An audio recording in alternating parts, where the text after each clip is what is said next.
Eve Helena Wilkowitz was born on April 17, 1959, in Brooklyn, in the city of states of New York, USA. According to her friends, she was a person with a heart as big as her dreams. They also said that Evie was lively, full of spirit, and had a promising future ahead of her.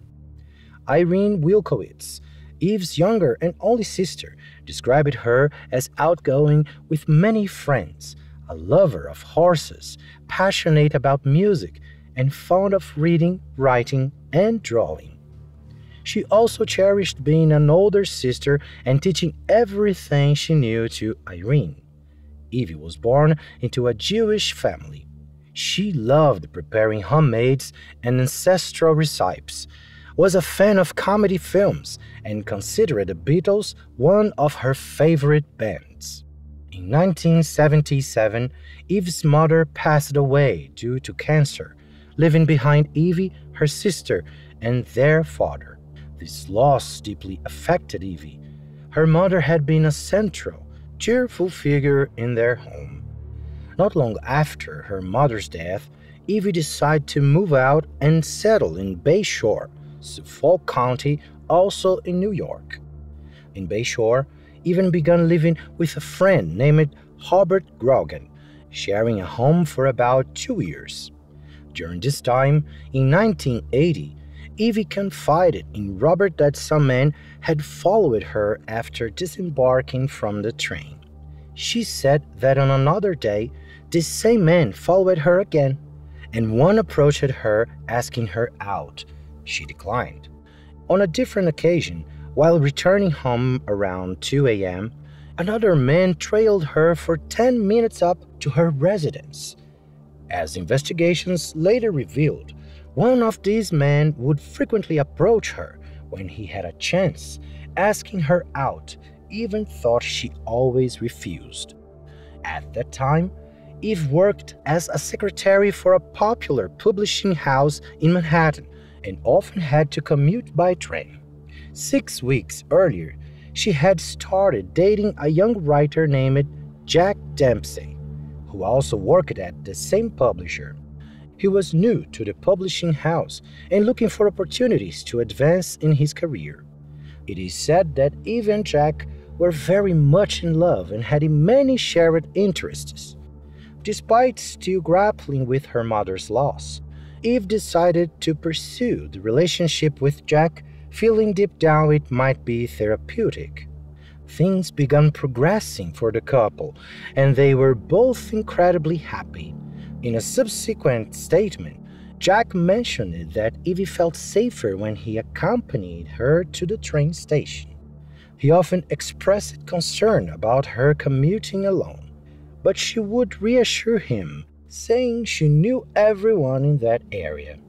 Jack also fondly recalled the moments when Evie would spontaneously appear at his apartment midweek, surprising him with breakfast so they could start their day together. In a personal diary later discovered by the authorities, Eve expressed her recent feelings of confusion. She wrote that she believed she was falling for Jack, but wasn't ready for a deep commitment right away. She acknowledged Jack's feelings for her and asked him not to rush things, feeling he was a decent, honest guy who found her amusing. On March 12, 1980, Eve penned that she had asked Jack if he was seeing other girls besides her, to which he admitted he was. This revelation bothered her. Yet, since they weren't officially exclusive, she chose not to show her feelings, not wanting him to think she cared too deeply. She later wrote of her fear of losing Jack, feeling he was truly good for her and uplifted her spirits. She mentioned it being glad they were taking things slow in their relationship. On the evening of March 21, 1980, now in a more serious relationship, Eve went out for a dinner and a movie with Jack in downtown. After that, they returned to Jack's apartment where Evie fell asleep. She asked Jack to wake her up as she had to catch the 12:35 a.m. train back to Long Island. In the early hours of March 22, 1980, Jack walked Eve to the train station. He offered to ride with her, but Eve assured him there was no need to worry and she would go on her own. He then watched her board the train. The journey to the station near Eve's home took approximately 1 hour and 45 minutes. Around 7 a.m. that morning, Robert Grogan, Eve's housemate, noticed she hadn't returned. He waited until evening, and with her still absent, he reported her disappearance to the local police. From then on, Eve's family and friends began calling local hospitals, checking if anyone matching her description had been admitted, but no one fit the young woman's profile. Upon learning of his girlfriend's disappearance, Jack expressed profound distress over the situation. He mentioned he couldn't sleep and constantly thought of Evie. On March 25, 1980, around 8 a.m., a woman spotted a body on her neighborhood's lawn. She immediately notified the police, and upon their arrival, the body was identified as Evie Wolkowitz, who had been missing for 3 days. Eve was found wearing jeans and a blouse, but her shoes and socks were never located. Rope marks were evident on her wrists, suggesting she had been tied up. Eve's body was discovered near her residence in Bayshore on the south coast of Long Island. Afterwards, an autopsy revealed that she had been subjected to forced relations. It was also determined that the cause of death was suffocation. Given the evidence, the police theorized that Evie was held captive for several days before her life was taken, and then she was left at the location where she was found. Later on March 25, a county detective visited Eve's family home to deliver the tragic news. Obviously, they were devastated and struggled to believe what had transpired. The first suspect the police investigated a few days after discovering Eve's body was Jack, her boyfriend. However, Jack had solid alibi, and there was no evidence linking him to the crime. Thus, he was quickly ruled out. Numerous questions emerged from Eve's tragic fate. Did she know or recognize her assailant? Could the man who had been following her home days before had committed the crime? For how long had Eve been stalked? The police began investigating these leads, but despite their efforts, they couldn't find answers. In 1981, the FBI developed a profile of the potential perpetrator responsible for Eve's death. This profile was based on the scant information they had gathered since the start of the investigation. According to this profile, the individual was likely a white male aged between 19 and 30. It was also believed that he drove a well-maintained older car and lived in the same neighborhood as the young woman. If this was the case, he could have been watching her for a considerable time, plotting the crime. The investigation carried on for many years, yet new information or evidence emerged. Both the media and law enforcement started to consider this case a challenging one, given that, at the time, crime rates in the region were alarmingly high. When the crime took place, Irene, Eve's sister, was only 17 years old. In the ensuing years, she went to college, secured a job, got married, had 2 children, divorced, and relocated to Long Island. Throughout all these years, she lived in a fear that the criminal who took her sister's life might someday come after her. Irene never forgot her sister's case. She consistently sent emails to detectives, at least monthly, asking for updates. When she saw how advanced DNA investigative techniques had become, She urged detectives to use it on her sister's case, hoping they might find new evidence. This technique had become widely employed by USA authorities, leading to the resolution of many cold cases. Upon hearing Irene's plea, the detectives assured her they were trying everything. At least once a year, Irene made it a point to remind Bayshore's residents and police about the unsolved crime of her elder sister.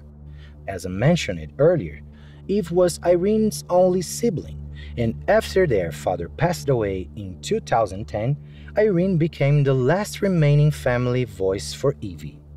On the anniversaries of the crime, she gave interviews to local media, ensuring the case was never forgotten. Irene would always mention that while Eve wasn't famous or celebrity, she was her sister and held an invaluable place in her heart. In 2018, Irene's son told her about a new investigative method California authorities utilize it to identify a serial criminal known as the Golden State Killer. The police uploaded the DNA found at the crime scene into an official DNA database and traced a genealogical tree that led then to an ex-police officer. The Golden State Killer case was the first to be solved using genetic genealogy. This sparked a surge of interest in the technique, birthing a mini-industry of private labs collaborating with genetic genealogists to revisit unsolved crimes from decades ago. However, the method also raised eyebrows among privacy advocates concerned about potential government misuse of personal data. Consequently, some USA states hesitated to authorize its application. Despite being aware of genetic genealogy's efficacy, Irene was reluctant to get her hopes up, fearing disappointment. The subsequent years after losing her sister were exceedingly thought for Irene. In addition to her loss, she was diagnosed with Crohn's disease, an intestinal disorder, and later underwent a bilateral mastectomy after being diagnosed with breast cancer. In the midst of this, she decided to become a marathon runner. According to her, running set her mind free from worries. After many appeals to the police department overseeing her sister's case, they agreed to employ genetic genealogy. In January 2019, Irene reached out to a renowned genetic genealogist named C.C. Moore, seeking her expertise. Since authorities had retrieved the perpetrator's DNA from Eve's body at the time of the crime, the chances of tracking him using genetic genealogy were promising. However, CC revealed she couldn't get involved in Eve's case, as New York was among the states restricting the technique's use. The state's Department of Health required private labs to obtain a license for such work, a stringent process that could take months, even years. Up to that point, no lab had managed to secure this license. Disheartened but undeterred, Irene approached Kevin Bayard, a respected detective who had overseen Eve's case. She inquired if there might be a way to navigate New York's restrictions. Kevin, too, was vexed by the inability to apply genetic genealogy to the case, and he began brainstorming ways to utilize it without violating any laws.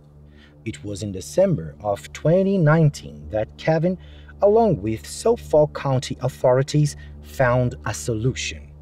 They approached the New York Department of Health, requesting permission to send the perpetrator's DNA found on Eve's body to the FBI.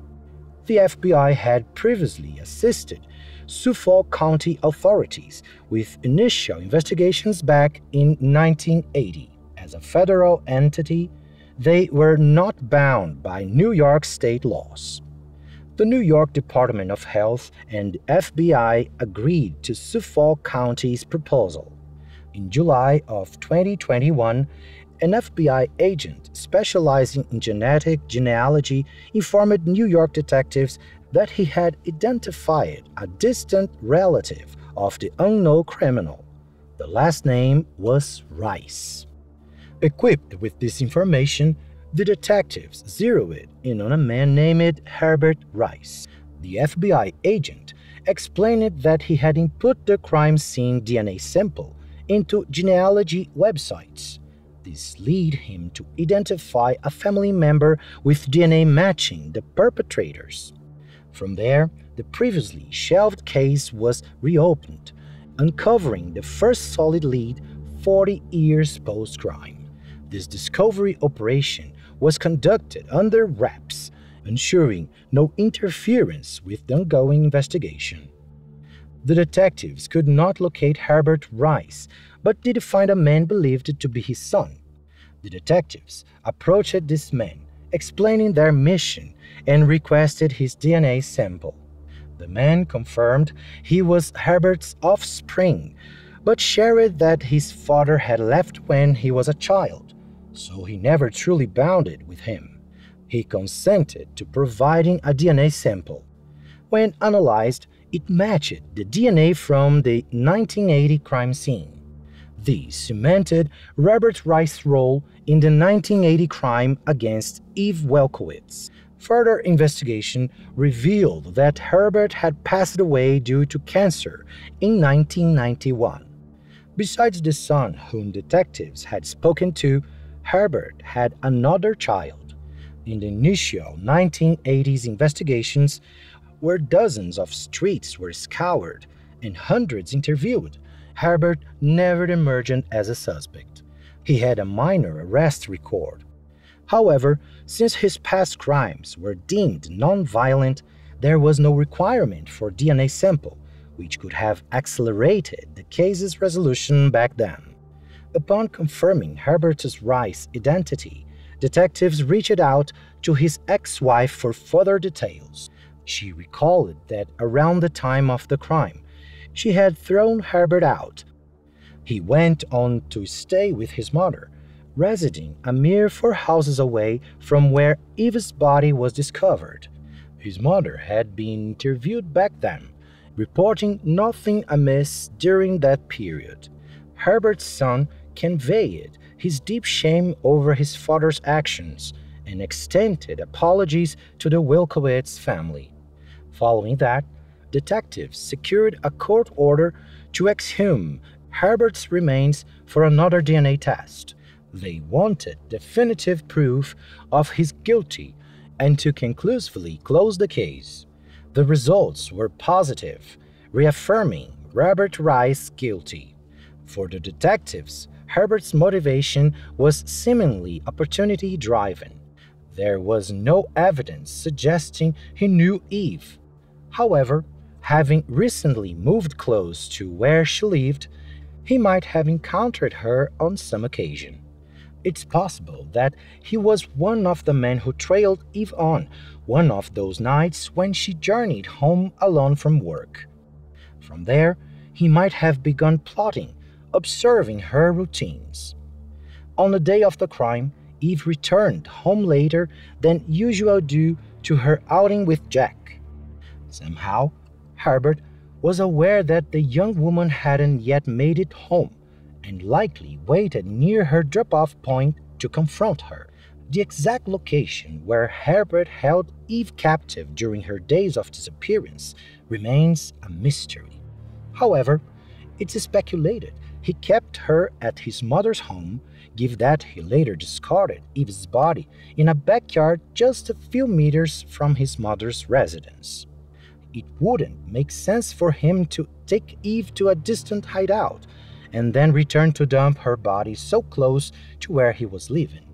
If this speculation is accurate, and Herbert did keep Eve at his mother's house, the lingering question is how his mother failed to detect anything amiss, given that was her claim to detectives at the time. At the crime's occurrence, Herbert was 29 and had recently been thrown out by his wife. Police theorize that must have been seething with anger and frustration viewing Evie as a vessel upon which to vent these feelings. As soon as Herbert Rice were confirmed as the perpetrator, detectives swiftly visited Irene Wilkowitz's house. There, they delivered the news she had yearned for over the last 42 years. Upon hearing the revelation, Irene broke down in tears, clutching her son Evan, who was named in honor of his aunt Eve. Deep down, Irene confided to the detectives she had believed she would never hear this news.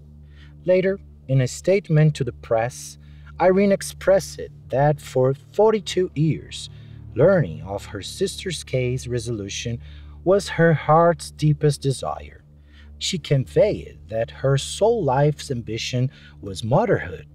Beyond that, she forbade herself from harboring dreams, fearing someone might abruptly end her life too. The lead detective commended Irene for her enduring engagement with the case. He stated he deserved credit, asserting that thanks to her, Eve's memory remained alive. Although the case was finally resolved, Irene admitted her torment over lingering questions, such as Herbert's motivation for his heinous act. Irene voiced her intention to advocate not only for her sister but also for families of other victims with unresolved cases, emphasizing that hope always remains.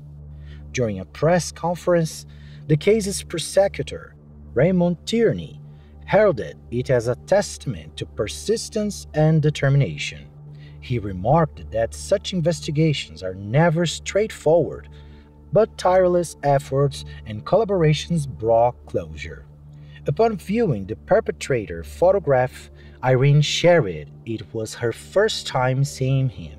She hadn't saw him out on Google, despite knowing his name for several months, confessing she didn't wish to gaze upon the last face her sister saw in life. Eve's case marked the first in Suffolk County solved through DNA from a public database. During a press briefing, when prosecutors were questioned about the possibility of Herbert Rice being linked to other crimes, they acknowledged the potential but doubted he had committed additional crimes of a similar nature. Yet, despite the prosecutor's stance, some speculate Herbert might be connected to the crime against 17-year-old Paula Morris. Paula's body was discovered in October 30, 1980, a mere 2 blocks from where Eve's remains were found. Another case tentatively linked to Herbert involves 22-year-old Deborah Beth. Deborah's body was located on December 1st, 1980, near a railway station not far from Herbert's mother's home. While the authorities don't attribute these crimes to Herbert Rice, there are multiple theories suggesting he might indeed be their orchestrator. In 2022, Herbert Rice's family made a personal visit to Irene Wolkowitz's home to express their remorse for the crime. During this encounter, Irene articulated that they weren't to blame and recognized that they must be grappling with their own profound anguish, realizing someone close could commit such an atrocity. And so unfolds this story of Eve Welkowitz, a vibrant young woman brimming with dreams, whose life was tragically snuffed out in a mystery that remained unsolved for over 4 decades.